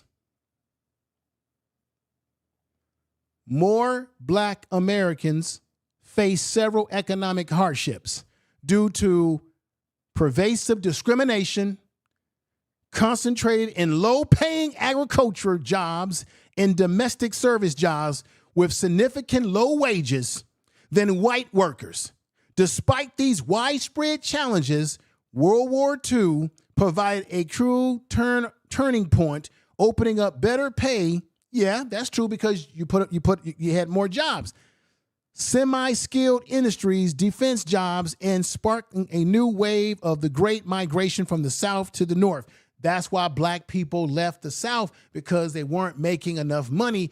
That was the Great Migration, in which black people traveled up north to get those better paying jobs than what they had in the South. But however, as I read in the beginning, black people across the board weren't living hip hip hooray. For the most part, black people were still getting paid poor wages. And I'm willing to bet you any kind of money, when black people took on factory jobs in the North with white people, I bet you the white men still got paid more money than the black men. So you got two workers. You got a white man, you got a black man. Who you think they was going to pay more wages to? The white man or the black man? Charlie Kirk, he keeps laying himself down in this 1940s ideology that black people were not living large in the 1940s. You may have had a few black people here and there that were doing well for themselves because they had their own businesses, they built their own communities, what have you. but black people overall were not doing well in the 1940s. Let's continue this bullshit. Worst position. I'm not saying it's because of the Civil Rights Act. I'm not saying it's because of the Voting Rights Act, but somewhere something went awry. You know, going it off was your white speech. folks. What went awry, I tell you what went awry, Charlie Kirk, it was white folks. It was y'all who couldn't leave us alone. Every time we built something, built our own town, our own schools, our own factories, our own stores, y'all got jealous and y'all came in and you rioted and you tore it up at the lie of a white woman who claimed that she was sexually abused by a black man. That's what happened. Y'all was the problem. If y'all would just leave us alone, we would be better off if y'all would just leave us alone. You see, he puts out false equivalences. He puts out falsehood every time he talks. I could have done the old conservative thing. I could have hid in the corner, said, you know what, I'm so sorry. Charlie Kirk plans to discredit Martin Luther King Jr., the Civil Rights Act. Ain't that a damn shame? How dare I? Because I saw the chatter increasing. I saw the right-wing intelligentsia saying, no, no, no, Charlie, it's a career ender. You don't do this. You just say MLK was awesome, and you don't ask questions, and you just kind of walk away. I said, you know what, I'm not going to do that anymore. I think that kind of attitude is destructive and wrong. And we felt the pressure that day. We were getting text messages of people saying, Charlie, this is going to end your career. Charlie, you'll never be back in decent circles. And I said, you know what, honestly, I don't subscribe to that. I'm going to trust the Lord. I know what we're saying is true. I was disappointed because I said, listen, guys, you could hate what I'm doing. You could criticize it. But if you're just going to throw the R word around like a Frisbee because I dare to question somebody who I consider to be a false idol of the modern cult of anti-racism. You hear what he just said? Listen to this one. Joy Reid and Michelle Obama and Sheila Jackson Lee and Ketanji Brown Jackson were affirmative action picks, we would have been called the racist. But now they're coming out and they're saying it for us. They're coming out and they're saying, I'm only here because of affirmative action. Yeah, we know. You do not have the brain processing power to otherwise be taken really seriously. You had to go. Once again, this from a man who didn't finish school. Affirmative action was designed to allow black people who were otherwise qualified but would not be chosen because of their race.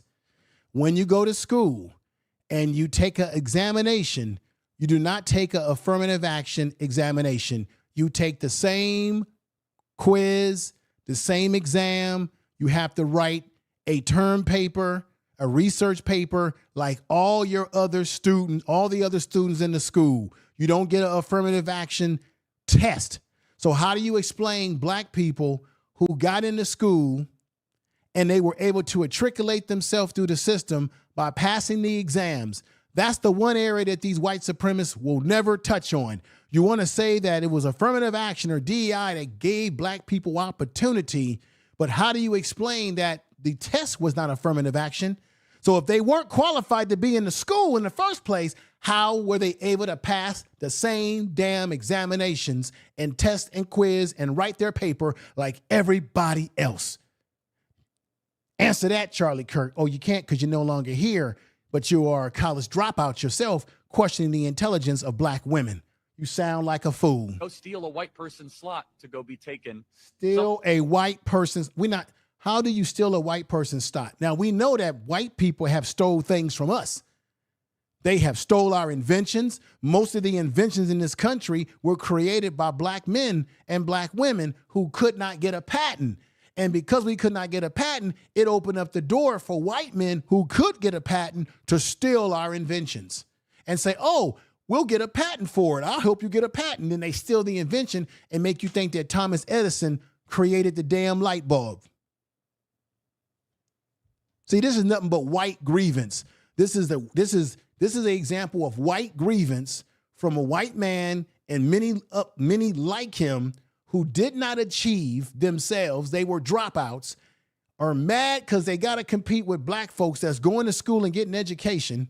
And because they're mad that they're getting opportunity that they can't achieve, now you want to marginalize them by calling them DEI. And we got this shit from the Trump administration. And y'all telling me that the Trump administration ain't racist? Yes, they are. And the funny thing about it, it ain't really funny, and I said before, black people only benefit from DEI at 4%. White women are the biggest benefactors of DEI. Why is Charlie Kirk not talking about white women and their brain power? Even though we know he's a sexist too. Come on. Somewhat seriously, play cut 52. But I rise today as a clear recipient of affirmative action, particularly in higher Gotta look at her education. generation. I may have been admitted on affirmative action, both in terms of being a woman and a woman of color, but I can declare that I did not graduate on affirmative action. This is my personal story. Now, what does she mean by that? What I just said, she didn't take affirmative action tests. Now, it's easy for Charlie Kirk to go after the older generation of black women like Sheila Jackson Lee, who's now no longer with us. She's passed away. Because that older generation of baby boomers, they were the first ones that benefited because prior to that, they were discriminated against. So once you get into the school, affirmative action only allows or helps you to get in because you would otherwise be discriminated against because of your race. Once you get in, it's on you to study, take the exam, go to class, go to study groups, read, comprehend, write your papers, have your footnotes, your bibliographies together, have your proper research and cite your sources. It's on you to be able to do that to prove yourself. Charlie Kirk couldn't do it because he dropped out of school. Remember? Let's go. I hear because of action affirmative. She can't even say that. Punk ass. We know. It's very obvious to us that you were not smart enough to be able to get in on your own. See? I couldn't make it on my own, so I needed to take opportunities from someone more deserving. You know, this is how arrogant Joy Reid and Ketanji Brown Jackson and Michelle Obama and Sheila Jackson Lee are. They're so narcissistic, they think this is persuasive. No matter what you think of those individual black women that he just named, you got a white boy who's unqualified himself talking about black women that are qualified and one that passed away.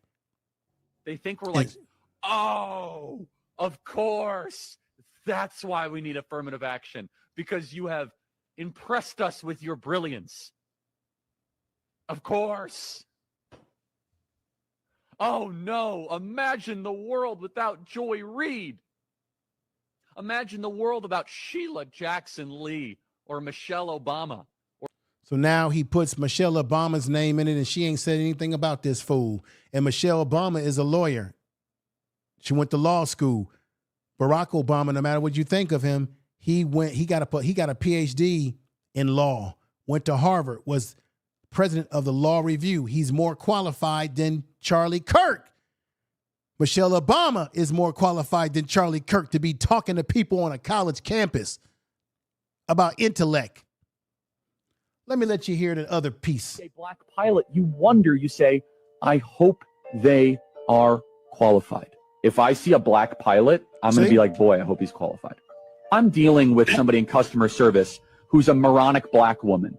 I wonder, is she there because of her excellence, or is she there because of affirmative action? Thomas Sowell and Justice Clarence Thomas are far better black role models to celebrate than Martin Luther King. So he's basically now telling you that you should celebrate Thomas Sowell. And you notice, what do both these Negroes have in common? They're both raccoons. They're both sellouts. They're both buck dancers. So black people should celebrate a buck dancer and raccoons more than we should recognize Dr. King. This is what he was espousing out.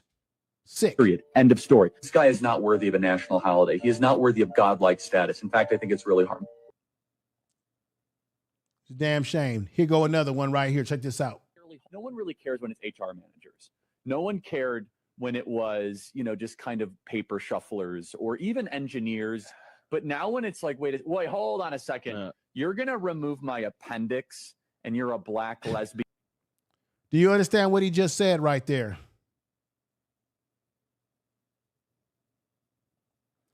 He's basically saying that it's okay if black people are paper shufflers or doing some mediocre job. But as soon as you want to be a doctor where you operate on him or something like that, now he's got a problem with you. And then he throws in the black lesbian stuff. Sick man.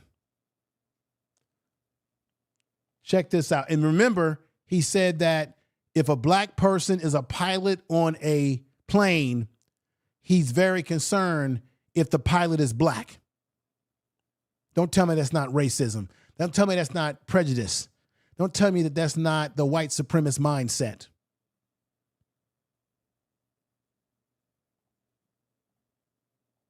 Listen to this. Juneteenth. What exactly is going on here? Well, very few people are willing to actually call this out. From the first time that this was floated as a federal holiday, I am thankful and proud to say on this program we opposed it. This is not about out of many one. No, it's about a certain skin color now gets their own summertime celebration. The exact same thing that happens before NFL games where they play the black national anthem. This recognition of this as a quote-unquote federal holiday comes right out of the 1619 Project. Look who's most excited that this is a federal holiday. And they're not talking about this as a massive celebration. Oh, wow, look how far.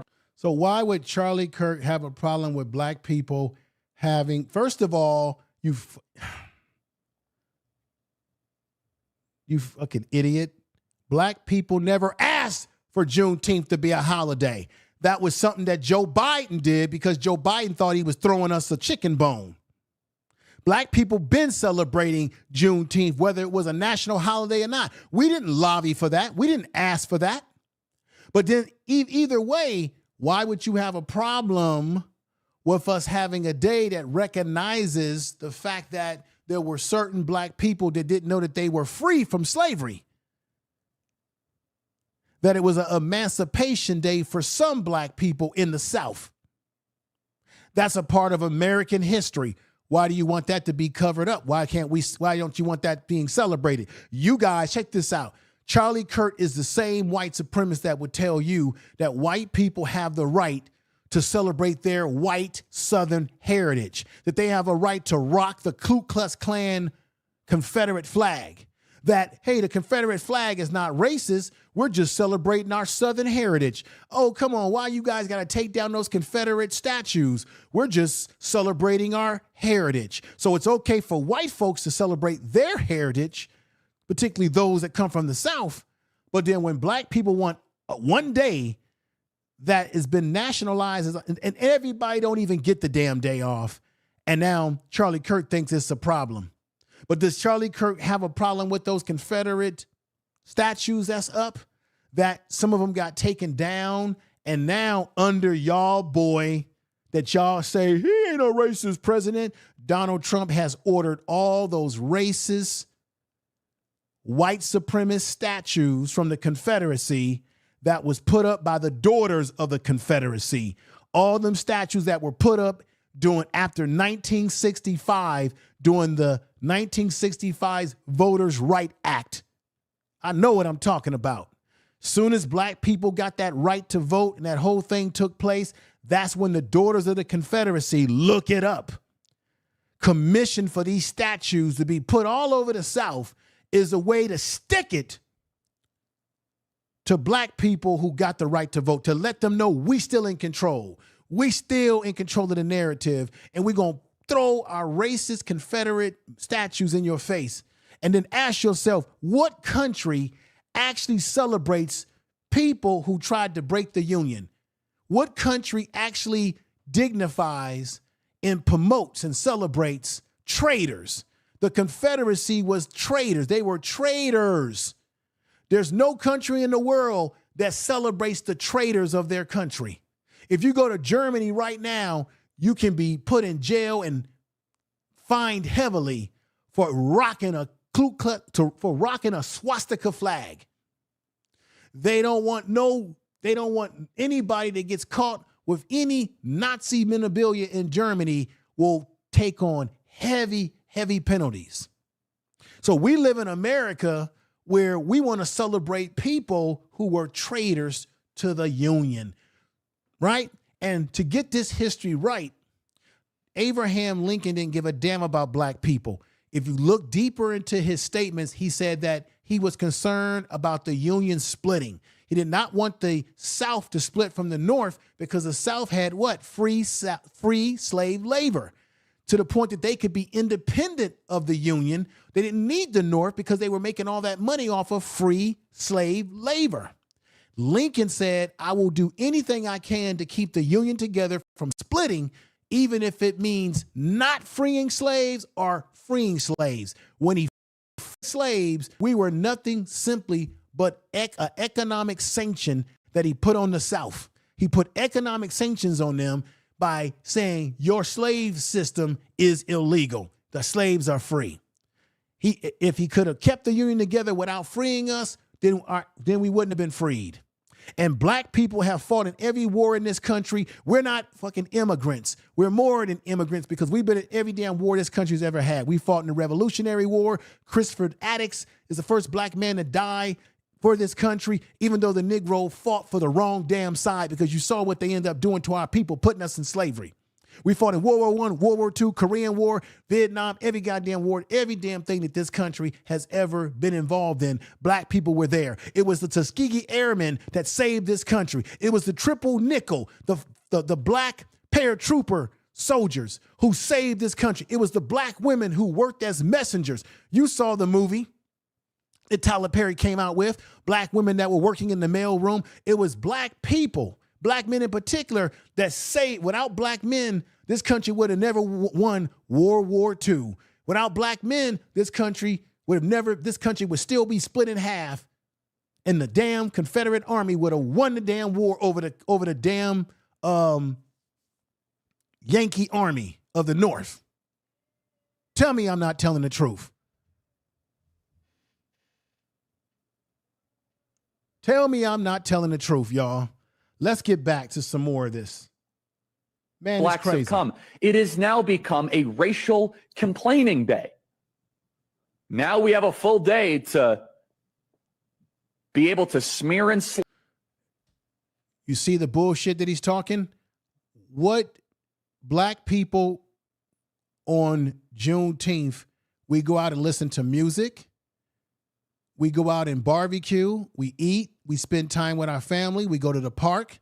Just like Memorial Day, which black people created Memorial Day, which was originally called Flowers Day. We go out to the park like everybody else and we have a good time. Who said that Juneteenth was about complaining about white folks? See, this is the bullshit right here from this racist. Slander white America. See? This White America. holiday is a wedge, and I put in quotes, holiday is a wedge. Bullshit. Now listen to him blame black men for all the crime when I just read you the FBI statistics. White men lead in over the top crime in this country. White men lead at 69.4% according to FBI statistics. White men lead in domestic crimes against their family. White men lead in burglary. White men lead in domestic crimes in the R word and doing things to kids. And check this out. White individuals are actually more likely to be attacked, especially even per capita, by black individuals in this country. You see that? Who took the life of Charlie Kirk? White individuals are actually more likely to be attacked, especially even per capita, by black individuals in this country. Who took the life of Charlie Kirk? He telling you that white people are more likely to be taken out by black people, but yet it was a white boy, one of his own kind, that took him out. White individuals are actually more likely to be attacked, especially even per capita, by black individuals in this country. And you were killed by a white individual in this country. How about that, y'all? How about that? Tell the truth. White individuals are actually more likely to be attacked, especially even per capita, by black individuals in this country. Charlie Kirk, you was taken out by one of your own, man. What are you talking about? What are you talking about? Now, this is the one that I wanted to show where he's talking about how much crime black men engage in. Here we go. 13 to 14% of the population. Yes, About half of all prisoners are black. Exactly. So blacks commit more crimes than whites do. They commit more murders, they commit more arsons, they commit more kidnappings. For example, blacks are 13% of the population and they commit 58% of all the. No, they don't. You don't even have your statistics right. FBI says it's 51% in terms of murder. White men are at 45.1% in murder. So you guys are kind of high too. And overall at 69.4%, white men commit the majority of the crimes. He just said something that I know is a lie right here. They commit more murders, they commit more arsons. No, white men engage in arson behavior more than black men. You guys lead in arson. What is he talking about? They commit more kidnappings. No, kidnapping and doing things to children is done by white men. Wrong. For example, blacks are 13% of the population and they commit 58% of all the. That's a lie right there. See, this is the trip about this guy, is that he was spousing off things that were not true.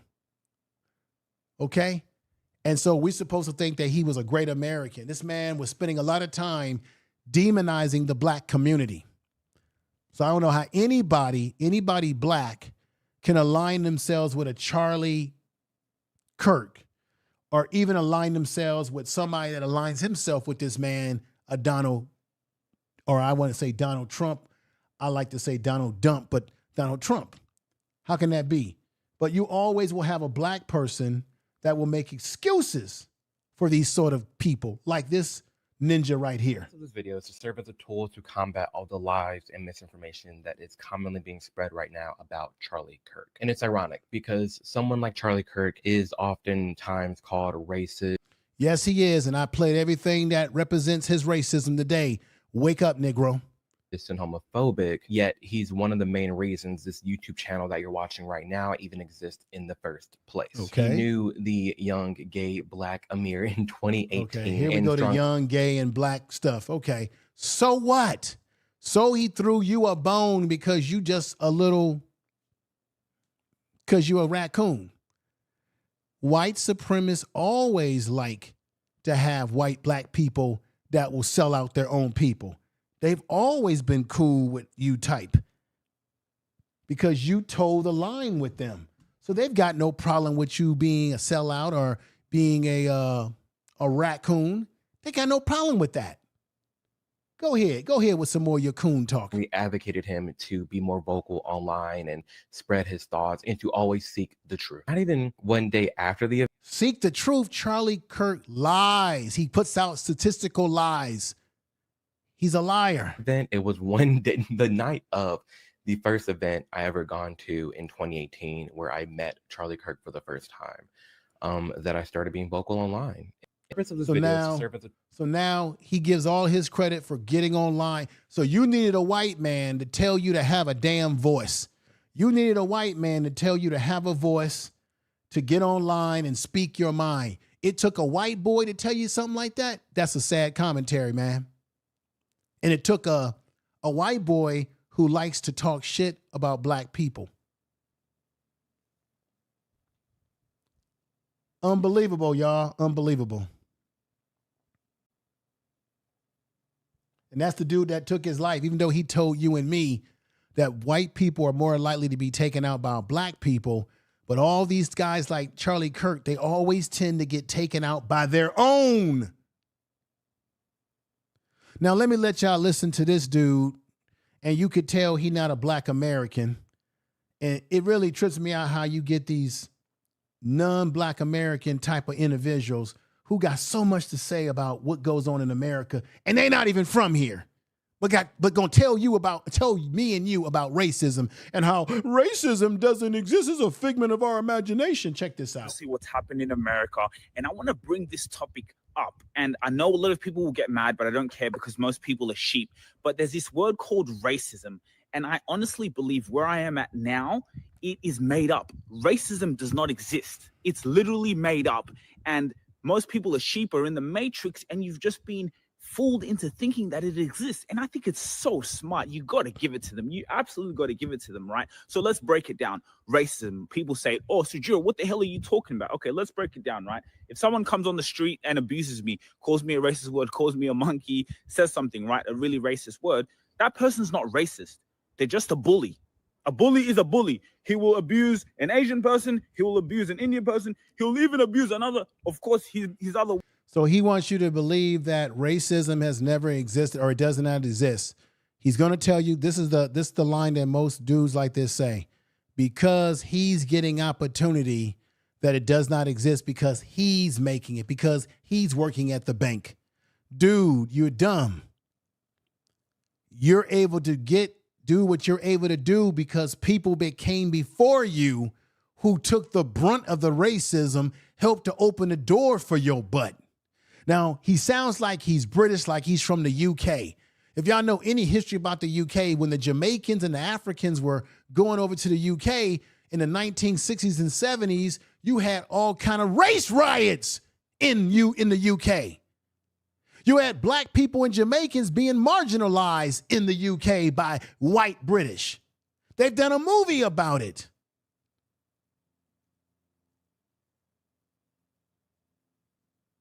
This fool is able to get where he's getting because there were black people that came to the UK and they went through the battles for his ass to be able to benefit in the 21st century like he's doing, where he could be able to say, well, I got a job because nobody did anything to me because I was racism. Now he wants to make it's about bullying. Racism is a specific act that people direct towards certain people that they don't like because of the color of their skin and things of that nature. It's a direct act. It ain't no make-believe like some pitsy dust in the air. Let's continue with this fool. White person, he's just a bully. When he goes up, he's a bully anyhow. So that's just a word he can use to get to you, right? So that's just a bully. So remove that out of the way. He's not racist. He's just a bully. He will bully anyone, right? And that's just how he feels about himself. Anyone who goes to try to abuse someone is trying to get a reaction out of you. So move that out of the way. The next one, people talk about, oh, there's systematic racism. There's, blah, blah, blah. Okay, well, let's break it down. I'll give you an example. I worked with an amazing law firm, and he's from Nepal. When I walked into that law firm, it was all Nepalese people who were working there. I didn't see no white people. It was all Nepalese. Is that racist if I went for a job interview and I didn't get the job because he hired a Nepalese over me? Well, I understand. They want to keep the money circulating in the community. We're protecting our wealth. We want to employ our own. Is there anything wrong with that? So a lot of people might go to a job interview at a place and you may feel, well, I didn't get it. This fool. So basically, he's right about one thing. People do hire people that look like them if they want to keep money in their community. That's a good point. But at the end of the day, racism is a specific act towards specific people. He's an example. What it is that this dude right here got a good job at a bank. So because he got this good job at the bank, he sees it as racism doesn't exist. Am I saying that we need to always operate that everything's about racism? No, the world operates on racism. We go for a job and we say, hey, I'm educated. I have the training to do this job, right? There are some cases where people are qualified and they don't get the job because someone who's hiring says, I don't want a black person working here. They're specific about who they don't want coming through the door. But he thinks because things have kind of gone well for him and a banking job that he has, the minute they fire this Negro and kick him out the door, he'll be singing a different tune. And I was overqualified. I was really good. Well, maybe it was because they were racist. Well, no, you just didn't get the job. Maybe that person didn't prefer you. Sometimes you don't get the job because you may not have enough experience on your resume. You may not have enough experience. We're talking about cases where you have overwhelmingly the experience, that you're more qualified than the people of the different race that came in for that same job, and your resume was clearly more superior to theirs. But the person didn't hire you simply because they didn't care about your skills. They cared about the fact that they didn't want a black person in their workplace. So then they give it to someone who's less qualified than you. They're willing to do that because they just don't want your black ass in the job. See, he doesn't understand how this works because he got a cushy little opportunity for himself out there in the UK. But then he has a nerve to talk about what's going on in America when you don't even live in America. You're not even part of our culture in America. You're not walking in our shoes, and your history is completely different from our history here